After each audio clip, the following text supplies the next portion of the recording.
সালাম যখন মক্কার সরজমিনে ও মদিনার সরজমিনে ইসলাম প্রচার করে এবং ধাম ত্যাগ করে পরধামে গমন করেছেন, তখন দুনিয়া যখন সবাই মৃত বলতে আরম্ভ করেছিল, মাটির সঙ্গে মিশে গিয়েছে এই রকম মন্তব্য করছিল, তখন দুনিয়াবাসীকে ইমাম আহলে সুন্নাত মেসেজ দিয়েছেন, তু জিন্দা হে ওয়াল্লাহ, তু জিন্দা হে ওয়াল্লাহ, মেরে চশমে আলম সে ঝুক জানে ওয়ালে, यानी যারা যিনি নবীকে জিন্দা প্রমাণ করেছেন, যিনি নবীকে জিন্দা বলে সমস্ত সুন্নিদের মাঝে উপস্থাপন করেছে, তো আলা হযরতকেও আমার আল্লাহ প্রত্যেকটা সুন্নিদের দিলে জিন্দা করে দিয়েছেন। আল্লাহু আকবার। আলা হযরতের মেন মিশন কি? উনি আমনুল্লাহ এর মুকদ্দমাতে লিখছেন যে প্রত্যেকটা ব্যক্তির করণীয় কর্তব্য সমূহ হলো, यानी তারা খুব যখন নবীকে ব্যঙ্গ বিদ্রুপ করা হবে, নবীর ব্যাপারে খুব কটুকর মন্তব্য করা হবে, নবীর ব্যাপারে যখন বাজে কথা প্রচার করা হবে, তখন প্রত্যেকটা সুন্নিদের কর্তব্য হলো যে তারা সর্বপ্রথমে যখন দুশমন সামনে থাকবে তখন তারা চুপ থাকবে, দুশমন যখন পেছনে থাকবে তখন সে দুশমনকে ভুলে যাবে, তখন তারপরে সে বেশি বেশি নবীর জিকির ও আজকার করবে। তার কারণ হলো কোন সুন্নি কোন নবীর দুশমনের আলোচনা করবে, কোন সুন্নি কোন নবীর দুশমনের গুণগান করবে, এটা সুন্নিদের মুখে শোভা পায় না।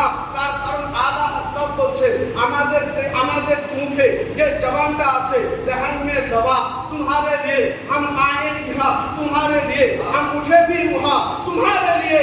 মুসলমান উনি কি করেছে? খুব সংক্ষেপে দ্রুত এগিয়ে যায়। উনি আল্লাহর সুন্নাতকে কায়েম করেছে। কেউ তো বলেছিল যে হে মুহাম্মদ তোমার হস্তদ্বয় অগ্নিতে ধ্বংস হোক, তো আল্লাহ এর জবাবে পুরো সূরা লাহাব অবতীর্ণ করে বলেছেন তাব্বাত ইয়াদা আবি লাহাব ওয়া তাব্বা মা আগনা আনহু মালুহু ওয়া মা কাসাব। যখন কেউ নবীকে নির্বংশ বলেছিল, আল্লাহ সূরা কাউসারের জবাব দিয়েছেন ইন্না আতাইনাকাল কাউসার ফাসাল্লি লিরাব্বিকা ওয়ানহার ইন্না শানিয়াকা হুয়াল আবতার। তখন কেউ নবীকে মাজনুন বলেছে, কেউ নবীকে পাগল বলেছে, তখন নিজের নবী মুস্তাফার প্রশংসা করে কোরআন বলে ইন্না আলা কুলুবিন আযীম সাইয়্যিদা তাকওয়া তাহিরা সিদ্দিকা বিনতে সিদ্দিক আয়েশা সিদ্দিকাকে জিজ্ঞাসা করা হলো, এই আয়েশা সিদ্দিকা বলো নবীর চরিত্রের ব্যাপারে, নবীর কিরদারের ব্যাপারে, নবীর মুস্তারের ব্যাপারে, নবীর রফতারের ব্যাপারে। তখন সাইয়্যিদা আয়েশা বলেছিলেন কানা কুলুল কোরআন, নবী মুস্তাফার চরিত্রের নাম হচ্ছে কোরআন। আল্লাহু আকবার।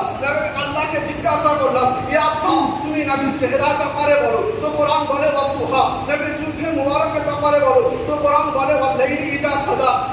বলে নবীর চোখের ব্যাপারে বলো, তো মা তাকাল বাসার আমার বাবা। তুমি নবীর হাতের ব্যাপারে বলো। তখন আল্লাহ পাক রব্বে কায়নাত বলছেন যে আল্লাহ পাক রব্বে কায়নাত বলছেন ওমা রামাইতা ইয রামাইতা ওয়ালাকিন্নাল্লাহা রামা ইয়াতুল্লাহি ফাওকা আইদিহিম। এইভাবে নবীর হাতের তাসকিরা, এই নবীর পায়ের ব্যাপারে, কুল সিরুফিল আরদ, নবী মুস্তাফার পেটির ব্যাপারে, আল্লাহ নবী মুস্তাফার স্ত্রীর ব্যাপারে ইয়া নিসা আর নবীকে রাসূলুল্লাহ আহাদি মিনা নিসা। নবীকে কিছু আল্লাহ দিচ্ছেন, তো বলছেন ইন্না আতাইনা কাল কাউসার। নবী পাকের দুশমনের ব্যাপারে বর্ণনা করছেন, তো আল্লাহ পাক বলছেন ইন্না শানিয়াকা হুয়াল আবতার। নবী পাকের ফাতহ নুসরাত বর্ণনা করছেন ইজা জাআ নাসরুল্লাহি ওয়াল ফাত ওয়া রাআইতান নাস ইয়াদখুলুনা ফি দীনিল্লাহি আফওয়াজা। নবী পাকের বংশের ব্যাপারে কোরআন বলে লিইলাফি কুরাইশ ইলাফিহিম রিহলাতাস সিতাই ওয়াস সাইফ। যখন নবী পাককে কিয়ামতের সুসংবাদ দেওয়া হচ্ছে, তো কোরআন বলে ওয়ালা সাওফা ইউতিকা রাব্বুকা ফাতারদা। যখন নবীর ইজ্জতের ব্যাপারে আল্লাহ রব্বে কায়নাত বর্ণনা করছেন, তখন এমন বর্ণনা করছেন লাকাদ মান্নাল্লাহু আলাল মুমিনিনা ইয বাআসা বিহিম রাসূলা। নবীর সিদ্দিককে বর্ণনা করছে ওয়াল্লাযী যাআ সিদ্দিক ওয়া সাদ্দাকা বিহি। হযরত উমরকে বর্ণনা করছে আসাদুল্লাহ ওয়াল গালিব। আল্লাহু আকবার। হযরত উসমানকে বর্ণনা করছে রুহামা ওয়া বাইনাহু। হযরত আলীকে বর্ণনা করছে হযরত আলী রাদিয়াল্লাহু তাআলা আনহুর ব্যাপারে কোরআন বর্ণনা করছে। এইভাবে নবী পাক সাহেবে লাউলা সাল্লাল্লাহু আলাইহি ওয়াসাল্লামের আপনার মাথা থেকে নিয়ে পা পর্যন্ত বর্ণনা করে দুনিয়াবাসীকে যে শিক্ষা দিতে চাইছেন, এই দুনিয়ার মানুষ শোনো, নবী মুস্তাফার নাম শুধু সৃষ্টি নয় বরং স্বয়ং স্রষ্টাও করে। তাই তো কেউ বলেছিলেন যে কোরআন তেরে নাম কা दीवान नजर आया, तेरी सूरत तेरी सीरत का उन्वान नजर आया। माँ जाके आंखें और सबसे चेहरा कुरान के चेहरे पे कुरान नजर आया। इसी की सिर्फ अल्लाह रब्बे कायनाते सुन्नत अदाय करते गए, नबी मुस्तफार प्रशंसा करते गए, आला हजरत असीमुल बरका मुजद्दिद दीन व मिल्लत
इसीलिए मुश्किल है।